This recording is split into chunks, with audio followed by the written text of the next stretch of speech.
Conexão Unicinos. Apoio Monjoá. We give you fashion to be yourself. Olá, hoje é terça-feira, 26 de novembro. E você acompanha o Conexão Unicinos pela TV e também pela FM 103.3. Diversidade sexual. No programa de hoje, conheça o trabalho do coletivo Colorindo Unicinos, que já promoveu na universidade diversas ações contra o preconceito. No estúdio, você confere uma entrevista sobre os direitos, os desafios e as conquistas no âmbito da diversidade sexual. E tem também uma entrevista com uma professora da Unicinos, que conquistou recentemente um prêmio nacional. Confira ainda a previsão do tempo para quarta-feira no Vale dos Sinos e em todo o estado. Eu sou Priscila Gomes. Eu sou Vanessa Ores. O Conexão Unicinos está começando agora. Fique com a gente.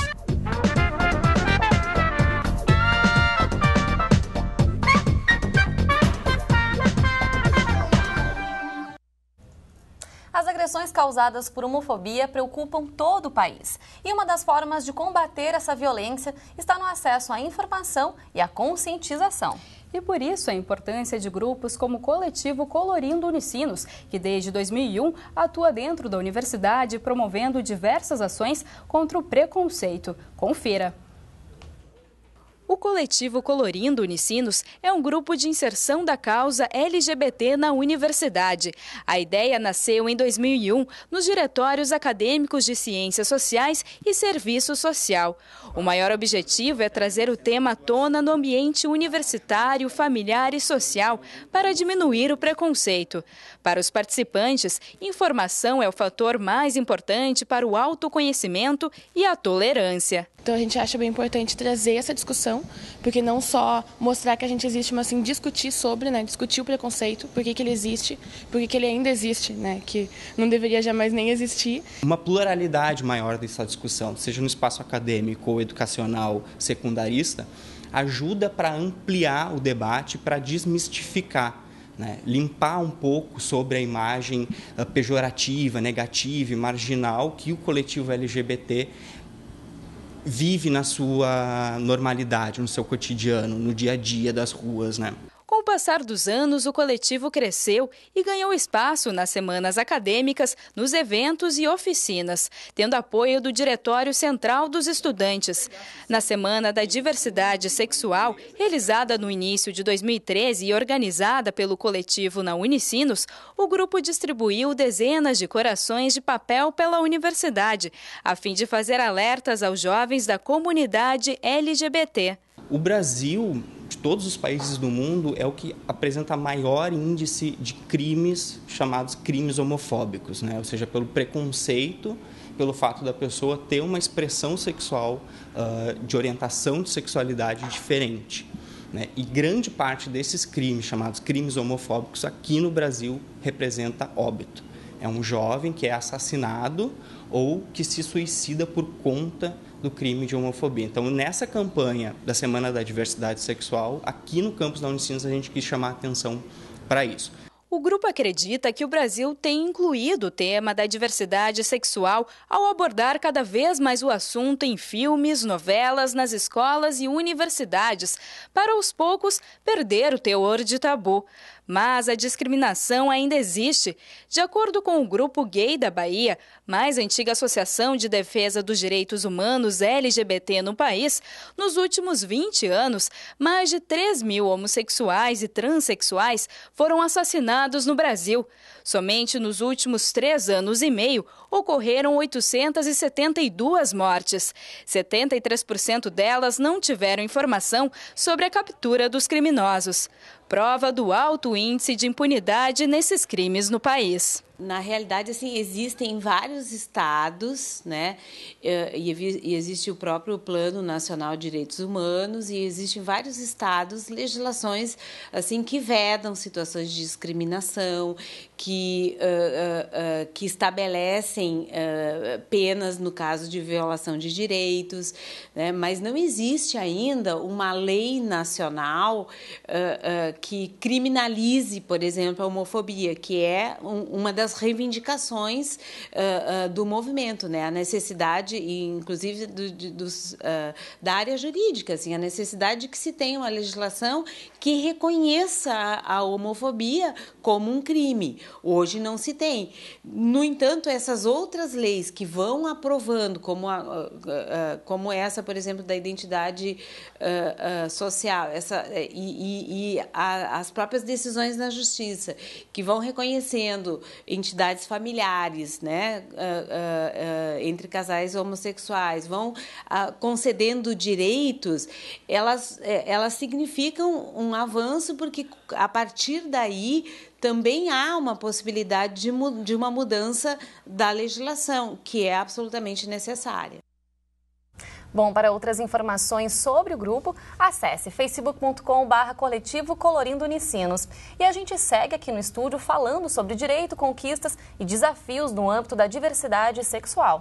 E para isso, Vanessa, recebemos Thaisa Schiochetti, que é professora do programa de pós-graduação em Direito da Unicinos. Também com a gente, André Sidney Muskoff, que é representante do Fórum LGBT de São Leopoldo. E ainda, Jorge Leite, fundador do grupo Deu Pinta e estudante da Unicinos. Olá, sejam bem-vindos aqui no programa. Olá, sejam todos bem-vindos, tudo bem? Bom, professora, para a gente começar esse assunto, semana passada a gente sabe que foi marcada pela Semana da Diversidade Sexual, ocorreram diversas atividades e eu queria saber a opinião da senhora a respeito desse momento. Qual a importância de ter esse tipo de movimento, esse tipo de atividade sendo promovida? Bom, eu acho que é importante no sentido de consolidar um movimento crescente já, de reconhecer diversas identidades de gênero, como a gente diz, né? Ou seja, perceber que não existe um padrão de normalidade único, exclusivo, e que as pessoas têm o direito, né, à liberdade de expressão, a serem felizes, e isso compõe o que a gente chama os direitos humanos, e dentro dos direitos humanos, os direitos sexuais e reprodutivos das diversas identidades. Então, é importante nesse sentido. Bom, e quando a gente fala em diversidade sexual, muitas pessoas lembram logo dos homossexuais, mas na verdade esse termo envolve mais gêneros, não é, André? Explica pra gente um pouquinho. Então, homossexual, na verdade, é um termo que surgiu só no século XIX e desde então vem se problematizando essa ideia de, inclusive, uma oposição entre homossexuais e heterossexuais. Então, quando a gente fala sobre diversidade sexual, a gente está falando das múltiplas formas que as pessoas constroem as suas identidades de gênero e vivem a sua sexualidade, incluindo heterossexuais, porque existe uma ideia de que todos os heterossexuais são iguais. E não, quando a gente fala de diversidade sexual, a gente está falando justamente de que as pessoas constroem as suas identidades de gênero e vivem a sua sexualidade de maneiras diversas, e essas maneiras precisam ser respeitadas e também reconhecidas e protegidas pelo Estado. Por isso, o acesso à informação é cada vez mais importante. Bom, Jorge, você criou aí, junto com colegas, o grupo Deu Pinta. Conta pra gente como é que nasceu. Isso foi dentro de uma atividade na sala de aula, é isso? Foi. Era uma cadeira de jornalismo online 1 com a Adriana Amaral. Ela fez uma proposta de criar um projeto multimídia e, como todos os colegas, era simpatizante com o assunto e queria dar espaço para isso dentro da universidade, a gente escolheu esse tema. E aí surgiu e a gente tentou levar adiante. Enfim, por questões de conciliar horário entre os outros membros, a gente se afastou um tempo. Eu e outros colegas tentamos continuar em outras disciplinas. Ela então perpassou aí a disciplina de jornalismo online. Em outras disciplinas, a gente continuou fazendo trabalhos com essa temática, na cadeira de audiovisual, com curtas, reportagens também sobre diversidade sexual. Levando essa discussão para dentro da universidade, como é o objetivo do grupo que nós conhecemos agora na reportagem, não é mesmo? Exatamente. E para fora também, o que é muito importante. E a gente gostaria de saber da professora Thaisa, então, porque hoje não existe uma lei que criminaliza, então, a homofobia, né? E como a lei pode proceder nesses casos, tanto para a violência como para o preconceito, né? Que a gente sabe que casos é o que não faltam aí. Isso, os índices são alarmantes nesse sentido, e até difícil, né, medir também os casos. Então, a gente sabe que tem várias ONGs nesse sentido que buscam esses dados.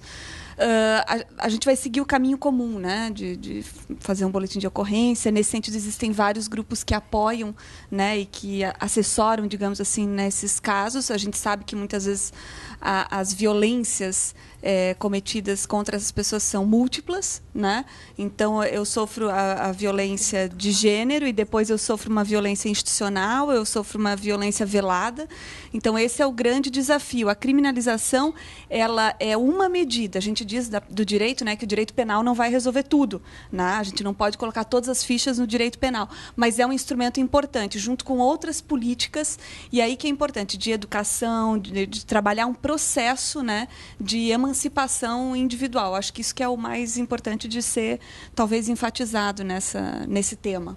E só citando um caso, também ontem, no Dia do Doador de Sangue, né, Vanessa, nós mostramos uma reportagem, e nessa reportagem um homem que foi doar sangue, ele comentou que então sofreu preconceito justamente por ser homossexual, né? Quer dizer, como é que fica essa questão, né? A gente sabe que tem aí um termo da Anvisa falando sobre isso, mas as pessoas realmente têm essa informação ou não?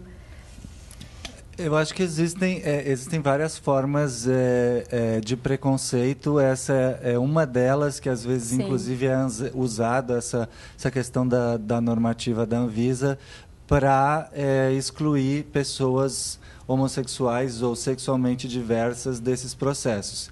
E aí, mais uma vez, é importante a questão da criminalização, né? As pessoas têm um pouco de resistência, inclusive é hoje uma grande discussão em torno de projeto de lei 122, que foi aprovado na Câmara, que está no Senado e de vez em quando gera uma grande polêmica em nível nacional.